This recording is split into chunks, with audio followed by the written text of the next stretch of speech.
What's up everybody, welcome to Avalon RC. Today we're going to be building the mb24 by Meus Racing. We're going to be starting to build this chassis. We're going to be using the yellow JLU. I already have the body stripped off, but this is going to be our donor vehicle for axles and links and the like. I picked up this kit on Amazon. I believe it was about $50 ish.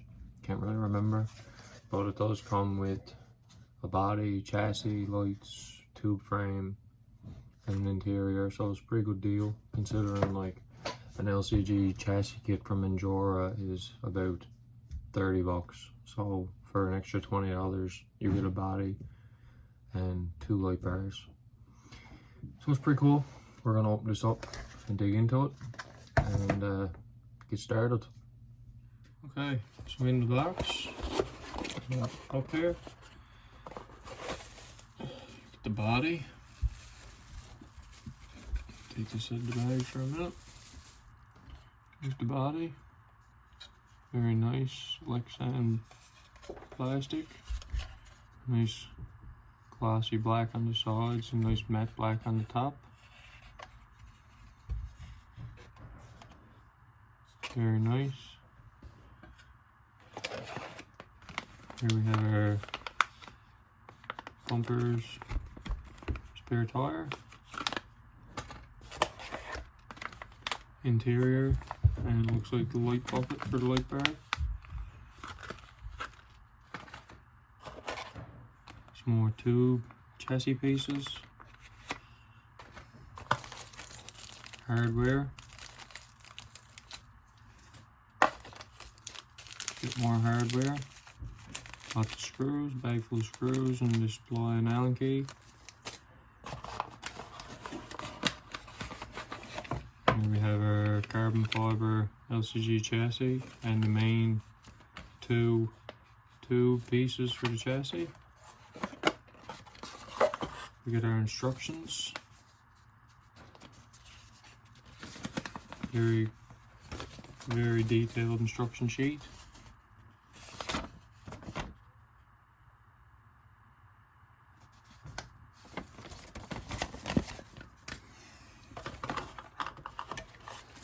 Sticker sheet,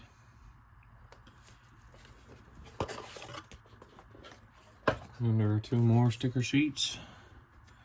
And what I really like about this is that Meus Racing collaborated with a lot of the big YouTube channels.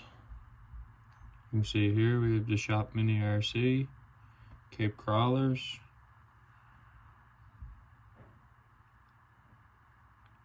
I'm sure there's a couple more. I'm not real familiar with all of them, but it's pretty cool that they incorporated some of the big content creators to be able to sticker up your truck as you like with your favorite channels. I think that's a pretty cool little feature. Now, I did see the Shop Mini RC's video on this, and he said that they'd done a lot of testing and stuff and the pre-production bodies, so it's pretty cool that they get to work on it and they included their stickers and stuff. I think that's pretty awesome. So we got all the parts laid out here. What we're going to do now is I'm going to have a quick look through the instructions and we're going to find out where to start. I think I'm going to time lapse some of the build, and if there's any important parts or anything I'll stop and talk about it, but for the most part I'm not going to make you watch me build all this because it's probably going to take me a long time. So I'm going to flick through the instructions here and then we'll get started. Okay guys, so I kind of got a bit carried away, to be honest. I organized the screws, and then we have the tube frame put together. Went together pretty good. Seems to be a little twisted. Bumper and that is not quite straight. I mean, like, it is just plastic. It isn't bad with a little buckle. Straighten it out.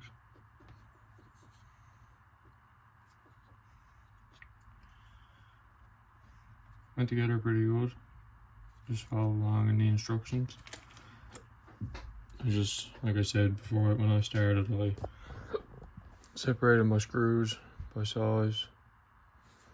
These stainless ones, I assume they're probably for the suspension or something, because they have a different head than the ones that show in the pictures. See if we can see one here. You can see like it shows just the pan heads. So you just follow along the instructions, it's not too bad. The next step for this now is to put the body on the frame here. And then we are good to move on to start building the chassis. I think I'm going to have to take the bumper off again in order to put the lights in. The instructions show no mention of putting in the lights, so we're going to figure that out on our own, I guess. Okay, so we're going to continue along and we'll be back shortly. Small thing about the wiring. Okay, so I mentioned the wiring. What I had to do was I pulled the body off because there is enough room. I don't know if you can see that in there. There's enough room between the tube frame and the roof to run the wire up between the two instead of just running the wire inside the interior. So I put a couple of zip ties along the tube frame here, one there and one here, kind of just keep the wire secure. And then I ran it up through here and above the tube, and I put the body on, and then I screwed the light bar on after. It is tipped ahead a little bit because of the connections on the board for the lights, but this, you can't do nothing about it. That's as far back as I can get it. It looks pretty good. I'm pretty happy with that overall for right now. That wire, I wish that wasn't visible, but I guess I could have tried to fit it up in between the body and the frame, up in there. Probably still can, honestly. I'll just pull this. Let's just see here. If I pull this screw out,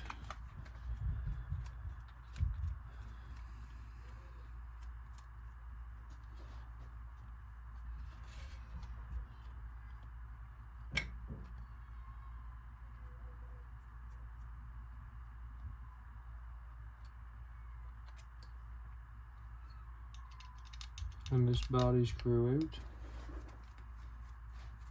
maybe I can get it open enough to tuck the wire up in underneath.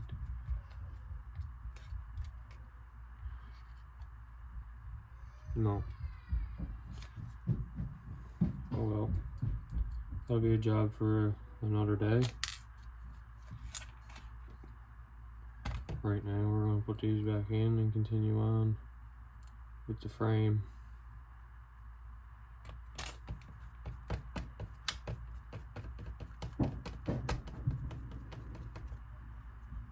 Get the frame together and then we can start stripping the links and axles and stuff off the other frame. Figure out how we're going to get the electronics in here and get it all working.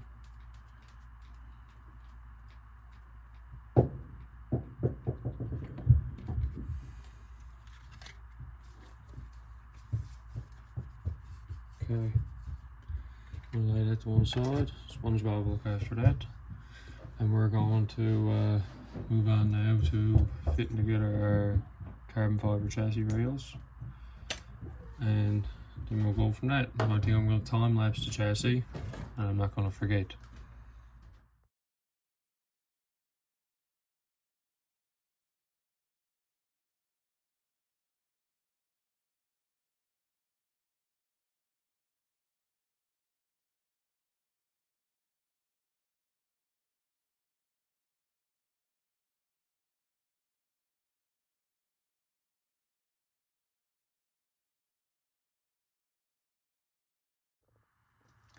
Okay guys, just a quick note as we're moving along here.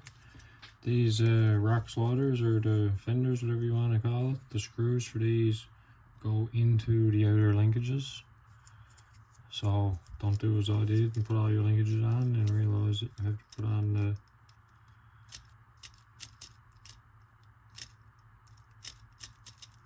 front end. Seems really bound up for some reason.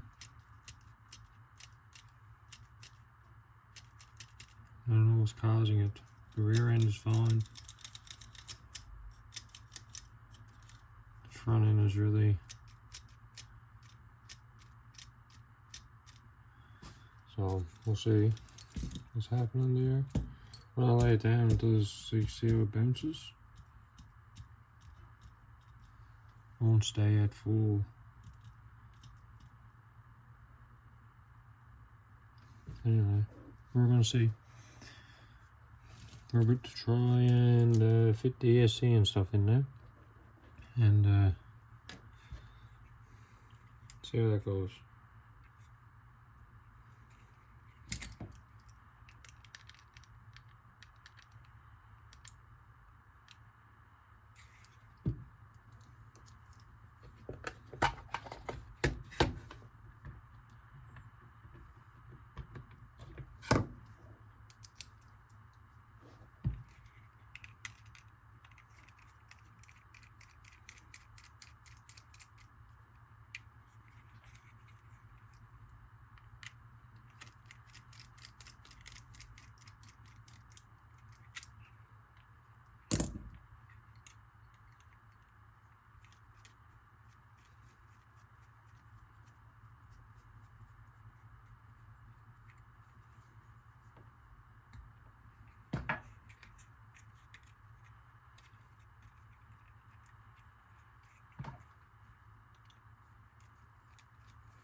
It's stuck on there really good.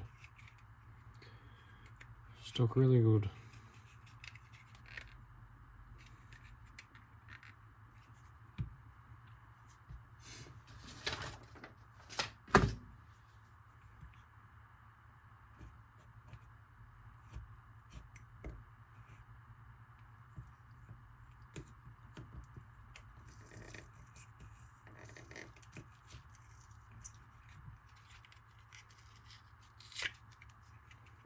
Okay,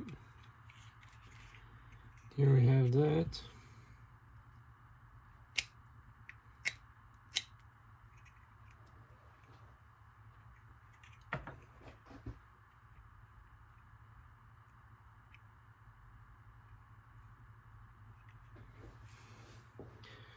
Now we have to figure out how this is going to be mounted. I think the instructions say like this. That's what it looks like anyway. The instructions show, I'll show you guys here. Instructions show a power button on this side, on the upper side of this side. So it will be like this. Just like that. So I'm going to try and locate some double-sided tape, and then we'll be back. Here we have pretty well finished.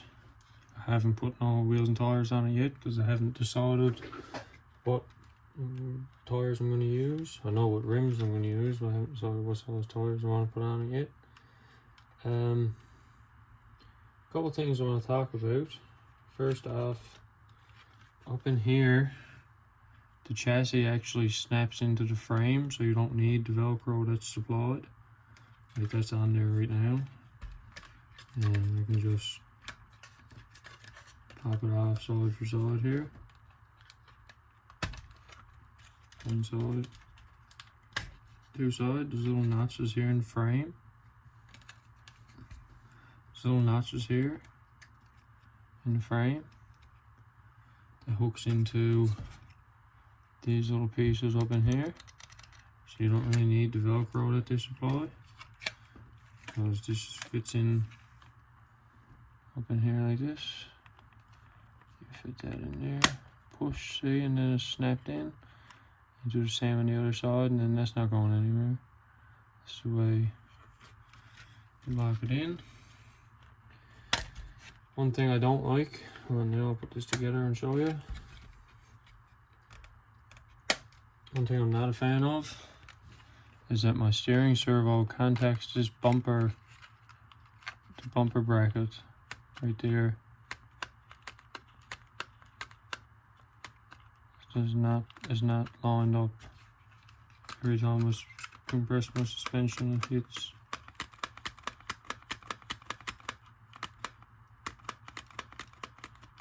I guess it's not that big of a deal, but it's causing me some weird issues with the front suspension. Like, it makes it not want to drop, see?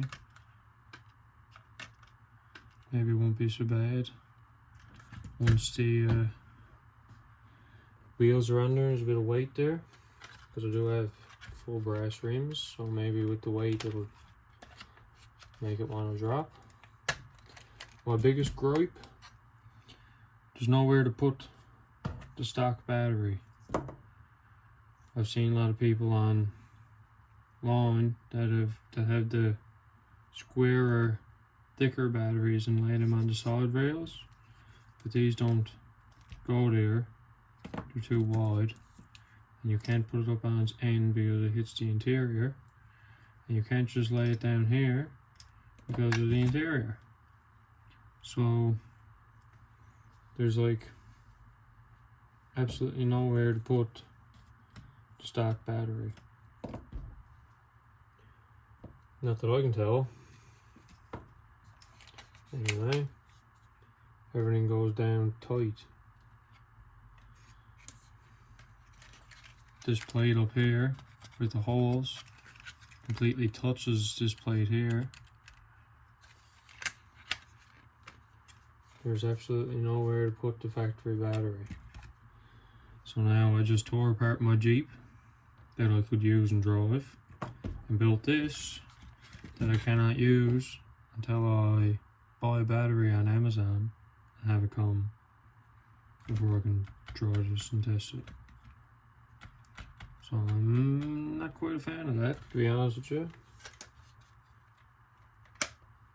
You would think, considering how they engineered all of this, they would have made some way.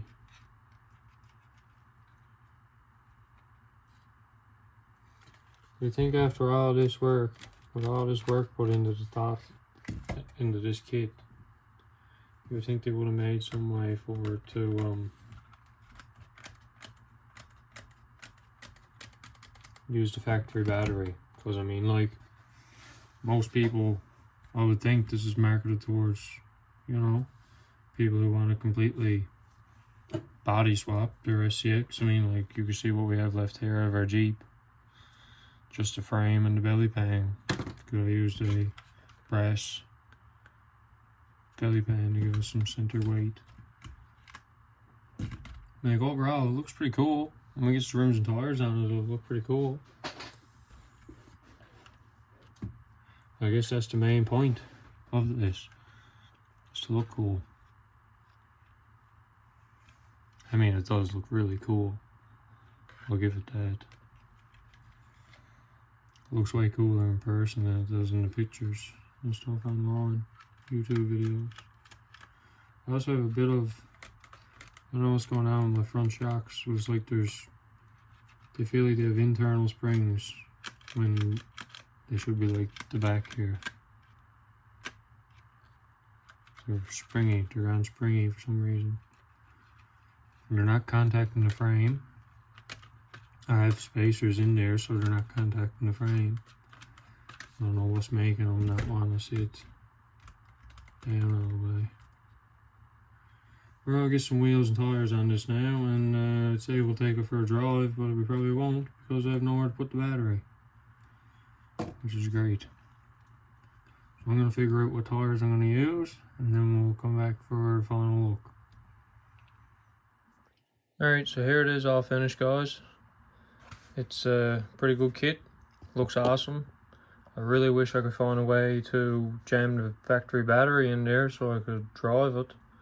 But I'll have to keep trying. If not, I'll have to order a new battery or something, I guess. Because I'm definitely not taking all this apart and putting my Jeep back together so I can drive my Jeep, I can tell you that. But, I don't know. You'd think with all this engineering and everything else, all the thought that's put into this truck, they'd gave you some way to use the factory battery, because like you would imagine, most people will be doing this probably off of a factory truck. Like not everybody has a pile of different batteries, so it's pretty interesting, especially that they done like trials with it with other YouTubers and stuff, and nobody seemed to mention that. But I guess everybody must have a different kind of battery to jam in there that worked. But for me, like all I have is I have two scx24s and I have two stock scx24 batteries, like, you know. So now I have to invest in another battery or try and figure out some way to make it fit. But in the meantime, I guess for now, we'll throw some stickers on it. And alright, so we got everything pretty much figured out. First off, we put stickers on. Looks pretty good. I just kind of somewhat followed what it should be for the sides. Put them where they're supposed to be in the windows. Put my own number in the back window. And I didn't put nothing on the roof. Overall, this thing looks pretty deadly. I feel 100 times better about it now that I have a battery in it. And we cracked it. Let me just get this open. So what I did for the battery was I cut the wiring for the factory battery and put a JST plug on it. And then I already had that done for this battery from my scx24. I already had it converted to JST so I could charge it on my balance charger. So by making this little dongle, I can now use my FMS battery, which we'll plug in here.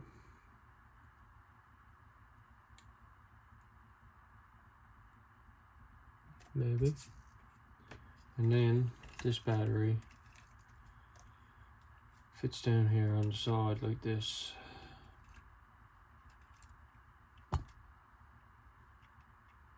Try and get it so the wires not around the draw shaft.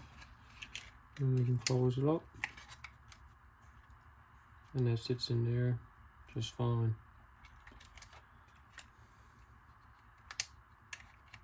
Got all the wires tucked up into the roof. And then you can snap this chassis. I really like how this snaps onto the tube frame and keeps it closed. It's deadly. Looks awesome. Lights look good.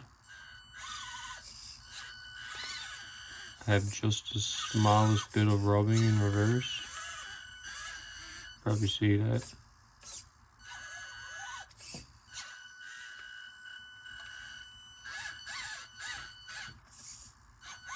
Not much you can do with that unless I get the extended axles with the hex extensions. We already have hex extensions on here.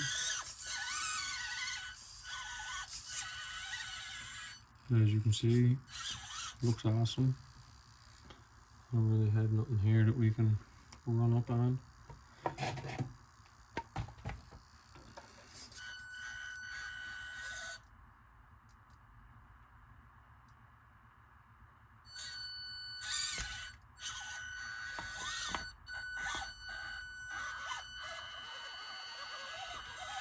So yeah, we also I come to realise the servo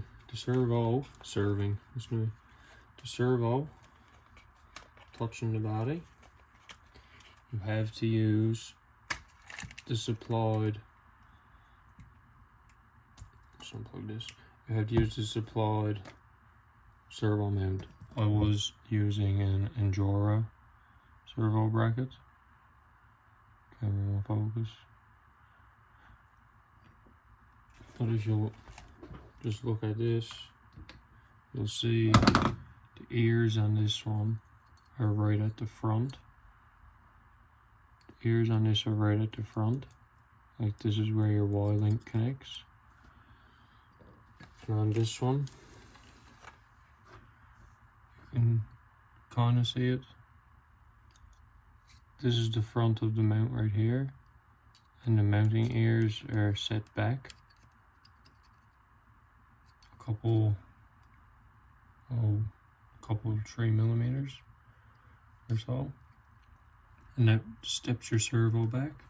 And then all you have to do, if you're set up like factory, this steering arm on the factory FCX is behind the servo horn. You just have to take it and put it in front because of where it's stepped back, and that makes it so that the servo horn clears the bumper bracket that I was talking about. You can see now, look, completely clears it. So that solved that issue. That's just an error on my part. It has nothing to do with them. Still now, other than for using this battery, I wouldn't be able to drive the truck as it is right now. So I'm still pretty bummed about that I had to do that, because now, as you see, I cut the factory connector off this battery. So now this battery is a JST battery, so I can still use the other truck with the adapter, but this battery doesn't fit in that one, so I'm limited to what I can use. Overall though, it's a very good kit, and I would recommend it for probably not a beginner, but somebody who's used to tinkering with stuff and used to working on their own things, or if you're not used to it but you would like to do it, by all means, it's a great kit. If you're not used to doing this kind of stuff, then I probably would hold off until you're, work on your factory truck for a while. Take it apart and put links and stuff on and get used to what you're doing before you dive into something like this. But overall, it's a really good kit. There's lots of stickers left over. Awesome stickers, Cape Crawlers, Shop Mini RC and everything. Lots of Meos Racing stickers. So it's pretty good overall, I must say. Very impressed with how this looks. Now we're going to take it outside for some final shots, and we'll see you next time. Thanks for watching.